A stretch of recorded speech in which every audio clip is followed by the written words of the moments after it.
Audio Jungle. Audio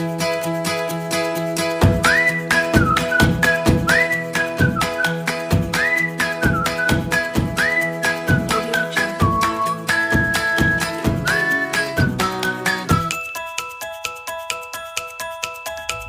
hello, welcome to all of you. Mukhi learning channel में एक बार फिर आपका हार्दिक स्वागत है। आज के इस सेशन में हम डिस्कस करेंगे एक बहुत ही इम्पोर्टेंट होमोफोन जिसकी साउंड सेम है मगर स्पेलिंग भी डिफर है और मीनिंग भी डिफर है, और ये बहुत ही इम्पोर्टेंट है। हम लोग जहाँ पे इस होमोफोन पे बहुत ज़्यादा कंफ्यूज होते हैं, तो इस चीज़ को यदि हमने अंडरस्टैंड करना है तो इसको शुरू से लेके हमें एंड तक देखना पड़ेगा, तब हम इस चीज़ का डिफरेंस समझ पाएंगे। आज का हमारा होमोफोन है there, there, there. Difference between there, THERE, जो कि देयर जो है वो हेयर का अपोजिट है। हेयर मीन यहाँ और देयर मीन वहां। और नेक्स्ट है हमारा देयर, THEIR, जिसका मतलब होता है उनका, यानी कि जो दूसरे से पर्टेन करता है। नेक्स्ट है दे आर। दे आर जो है, जैसा कि हम जानते हैं, ये सिंपल प्रेजेंट सिंपल सेंटेंस में यूज होता है और प्रेजेंट कॉन्टिन्यूअस में भी है, प्रेजेंट कॉन्टिन्यूअस टेंस। तो सबसे पहले अब हम ले रहे हैं देयर को, THER, जिसका मतलब वहां होता है, लेकिन यहाँ पे देयर का मतलब वहां ना निकल कर इंट्रोडक्टरी वर्ब यहाँ पे बना हुआ है। तो इस चीज को हम आज यहाँ पे समझेंगे। अब इसके कुछ सर्टेन नियम्स हैं। यदि हमने ये खास तौर पे जो देयर वाला है, इसके जो सर्टेन नियम है, इनको हमने समझ लिया तो जिंदगी में हमें कभी भी देयर से सेंटेंस बनाने में कोई दिक्कत नहीं आएगी। सबसे पहला बात, मतलब जो इसका नियम है, जिन वाक्यों में किसी चीज का होना या ना होना समझा हुआ है, ये सबसे इंपॉर्टेंट बात है। किसी चीज का होना या ना होना। फॉर एग्जाम्पल, अब जैसे ये सामने आप सेंटेंस देख रहे हैं, there are many planted flowers in the garden, कि बाग में बहुत से सुंदर फूल हैं।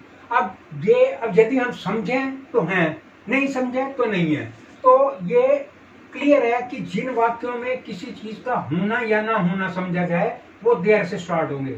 इसकी सेकंड टर्म क्या कहती है कि ऐसे वाक्यों में वर्ब इनकम्प्लीट होता है, सब्जेक्ट वर्ब के बाद कंप्लीमेंट बनता है।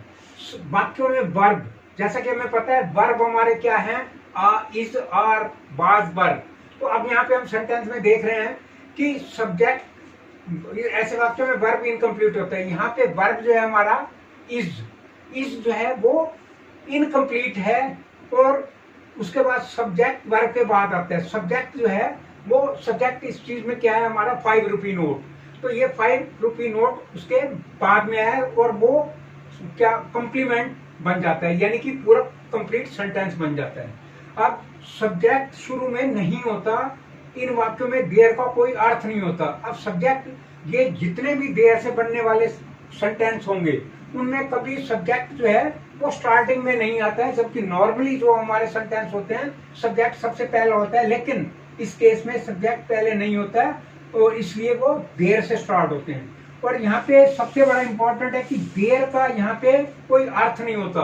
अब देयर का एक्चुअल में यदि हम रियल मीनिंग क्या है, वहां, लेकिन यहाँ पे देयर का मतलब जो इन सेंटेंसेस में कहीं वहां की सेंस नहीं आ रही है, देयर का कोई अर्थ नहीं होता, और ये इंट्रोडक्टरी वर्ब कहलाता है। इसको हम क्या करते हैं, इंट्रोडक्टरी वर्ब कहलाता है, परिचयात्मक क्रिया कहलाता है। अब जैसे फॉर एग्जांपल हमने देखा there were 30 students in this class, की कक्षा में 30 विद्यार्थी थे। नेक्स्ट है कि देयर के बाद verb to be, is, are, am, is, are, was verb में से कोई एक लगेगा टेंस के अनुसार। अब हम यहाँ पे देख रहे हैं कि जितने भी ये सेंटेंस हैं, देयर के बाद वर्ब आ रहा है, उसके बाद फिर सब्जेक्ट आ रहा है। तो मान जो ये नियम बताए गए हैं वो नियम डिट्टो इन सेंटेंसेस पे अप्लाई कर रहे हैं। मैं एक बार इसको दोबारा रिपीट कर देता हूँ कि there are many pretty flowers in the garden, कि बाग में बहुत सारे सुंदर फूल हैं। There is 5 rupee note in my pocket, मेरी जेब में 5 रुपए का नोट है। There was a lion in the forest, जंगल में एक शेर था। There were 30 students in this class, कक्षा में 30 विद्यार्थी थे। There are 10 mango trees in my garden, मेरे बाग में 10 आम के पेड़ थे। और there are 5 girls in this class, इस क्लास में 5 लड़कियां हैं। तो इन सेंटेंसेस में आपको क्लियर कट दिख रहा है, ये सबकी बिगिनिंग जो है देयर से आ रही है। देयर के बाद में वर्ब है, आर है, उसके बाद सब्जेक्ट है।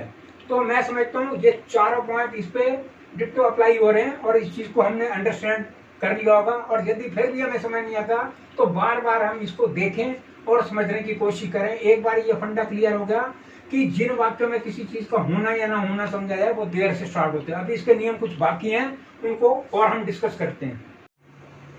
पिछले 4 सेंटेंसेस में हमने देखा कि देयर शुरू में आ रहा है, लेकिन कभी कभी देयर का प्रयोग वाक्य के मध्य में होता है। अब ये सामने वाला सेंटेंस जो है, once upon a time there was a king, एक समय एक राजा हुआ करता था। तो आप यहाँ पे देख रहे हैं कि देयर बजाय सब स्टार्टिंग में ना आके बीच में आ रहा है देयर, उसके बाद में वर्ब आ रहा है। उसके बाद है देयर के बाद पास्ट इंडेफिनिट का वर्ब भी आ जाता है। कभी कभी क्या होता है कि देयर के बाद पास्ट इंडेफिनिट का, जैसा कि हमें पता है कि पास्ट इंडेफिनिट में सेकंड वर्ब की सेकंड फॉर्म लगती है। तो अब आप यहाँ पे सामने वाले सेंटेंस में देख रहे होंगे, there lived an old woman in this village, कि इस गांव में एक बुढ़िया रहा करती थी। और वैसे यदि ये पास्ट इंडेफिनिट ना होता तो वाज वर्ब लगता, लेकिन क्योंकि ये पास्ट इंडेफिनिट लगाना जरूरी है यहाँ पे, इसलिए देयर लिव्ड लगाया, क्योंकि लिव की सेकंड फॉर्म जो है वो लिव्ड ही होती है। नेक्स्ट है नेगेटिव बनाते समय, जब हम नेगेटिव बनाएं वर्ब के बाद नो या नॉट लगेगा, ठीक एग्जैक्ट वर्ब के बाद नो या नॉट लगेगा। अब यहाँ पे हम देख रहे हैं there is no milk in this cup, इस कप में कोई दूध नहीं है। नेक्स्ट भी नेगेटिव ही है, there were not 10 wells in this village, इस गांव में 10 कुएं नहीं थे। अब नेक्स्ट है हमारा, जब हमने इंटेरोगेटिव मीन जब हमने प्रश्नवाचक सेंटेंसेस बनाने हो तो उसमें सबसे पहले हम क्या करेंगे, इज आर वाज वर्ब को सबसे पहले लिखेंगे, वो टेंस के अनुसार, जैसा हमारा टेंस होगा उस हिसाब से हमने इनका वर्ब का इस्तेमाल करना है। और उसके बाद देयर लिखेंगे और फिर सब्जेक्ट। और यदि प्रश्नवाचक के मध्य में प्रश्न सूचक शब्द है, जैसे क्यों, कहाँ, तो सबसे पहले हमने इंग्लिश उसकी पहले लिखनी है, बाद में हमने वर्ब लगाना है, बाद में फिर सब्जेक्ट लगाना है। अब इन सेंटेंसेस को बना के और अच्छी तरह हम समझते हैं। अब सबसे पहले है is there no ink in this ink pot. अब आप यहाँ पे देख रहे हो कि ये वर्ब जो है हमने पहले लगा दिया, इज देयर। तो अब यहाँ पे जैसा कि कहा गया था कि उसके बाद आएगा नो, नेगेटिव में है, क्योंकि is there no ink in this ink pot, क्या इस स्याही की दवात में स्याही नहीं है। नेक्स्ट है हमारा were there fruits in this basket, क्या इस टोकरी में फ्रूट था। नेक्स्ट हमारा, अब ये सेंटेंस थोड़ा समझने वाला है कि ये है कि why was there no boy in the class. अब आप देख रहे हो कि ये जो प्रश्नवाचक है, मगर इसका जैसा कि यहाँ पे क्या है मध्य में आ रहा है, ये प्रश्न सूचक जो है यहाँ पे मध्य में आ रहा है, तो इसके लिए हमने इसकी इंग्लिश पहले बनाई, why was there no boy in the class, कि कक्षा के अंदर कोई लड़का क्यों नहीं था। नेक्स्ट है हमारा their, THEIR, their shows ownership oblique possession, means their का जो मतलब होता है अधिकार, मालिक और या उनका। तो अब यहाँ पे देयर से हम कुछ सेंटेंसेस बना के इसको और अंडरस्टैंड करेंगे। सबसे पहले आया है sentence, parents are keen to help their children, कि पेरेंट्स जो है वो अपने बच्चों की सहायता करते हैं। Going to the movie was their idea, movie पर जाने का आइडिया उनका था। I did not know that it was their dog, मैं नहीं जानता था कि यह कुत्ता उनका है। नेक्स्ट है that is not their car, वह कार उनकी नहीं है।